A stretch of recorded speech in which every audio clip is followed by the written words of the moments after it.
आयोग की प्री परीक्षाओं में फिर से न्यूनतम अंकों का नियम लागू। राज्य लोक सेवा आयोग ने जून 2019 में हटाया था न्यूनतम अर्हता अंकों का नियम। उत्तराखंड लोक सेवा आयोग की स्क्रीनिंग या प्री परीक्षाओं में पास होने के लिए अब न्यूनतम अंक तय कर दिए गए हैं। आयोग ने जून 2019 में यह नियम हटा दिया था, जिसे अब आयोग ने परिणाम निर्माण परिनियमावली 2022 में जोड़कर दोबारा लागू कर दिया है। दरअसल राज्य लोक सेवा आयोग ने 26 जून 2019 को प्री परीक्षाओं में न्यूनतम अंक लाने की अनिवार्यता हटा दी। इस पर प्रदेश भर से उम्मीदवार विरोध जता रहे थे। इस वजह से राज्य लोक सेवा आयोग की प्री परीक्षाओं में शून्य अंक लाने वालों को भी मुख्य परीक्षा में बैठने का अवसर मिलता रहा है। राज्य लोक सेवा आयोग ने बुधवार को न्यूनतम अंकों की अनिवार्यता को फिर से लागू कर दिया है।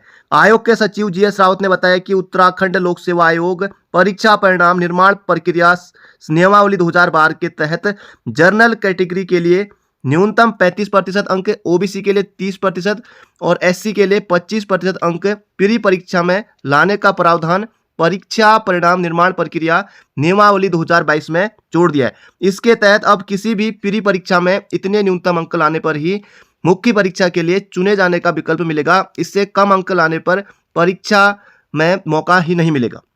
तो अब ये सभी प्री परीक्षाओं में होगा, जैसे प्रवक्ता में प्री होगा, आरओ या RO upper PCS lower PCS अगर कट ऑफ बहुत कम जाती है तो न्यूनतम इतने अंक लाने पर ही मेंस देने का मौका मिलेगा।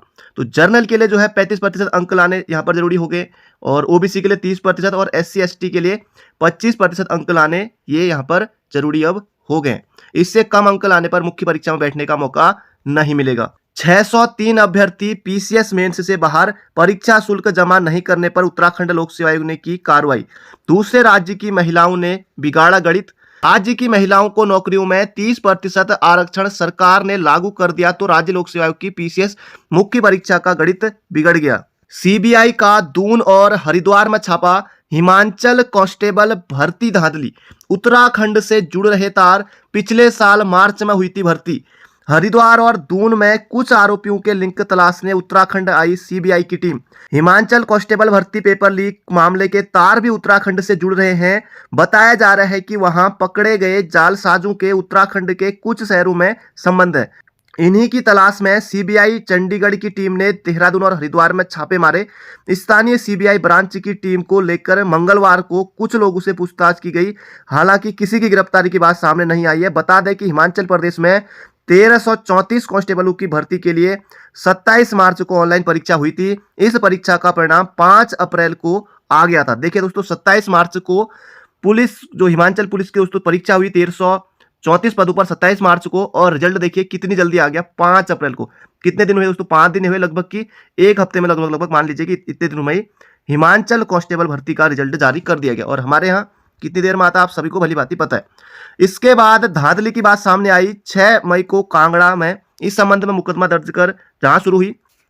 एसआईटी ने कई माह की जांच के दौरान 227 लोगों को गिरफ्तार किया। रिकॉर्ड ही टूट गए हिमाचल में, 227 लोगों को गिरफ्तार किया। इसमें बहुत से अभ्यर्थी भी शामिल थे। पता चला कि इस परीक्षा के लिए पेपर लीक कराया गया था, लेकिन स्थानीय लोग इस जांच से नाखुश थे। हिमाचल में सरकार बदली तो जांच सीबीआई को सौंप दी। इस मामले में सीबीआई ने चंडीगढ़ ब्रांच में नवंबर में 2 एफआईआर दर्ज की। सूत्रों के अनुसार इस भर्ती धांधली में सामने आए कुछ लोगों के लिंक उत्तराखंड के शहर से बताए जा रहे हैं। 12 अफसरों की 3 टीमों ने की पूछताछ। भर्ती धांधली में लोगों से पूछताछ के लिए चंडीगढ़ और देहरादून के 12 अफसर टीम में शामिल रहे। एक टीम ने हरिद्वार, 2 टीमों ने देहरादून में 2 जगह पर 3 लोगों से पूछताछ की। बताया जा रहा है कि इनके पास से सीबीआई को कोई साक्ष्य बरामद नहीं हुए। ऐसे में दिन भर चली कार्रवाई के बाद टीम शाम 5 बजे चंडीगढ़ लौट गई।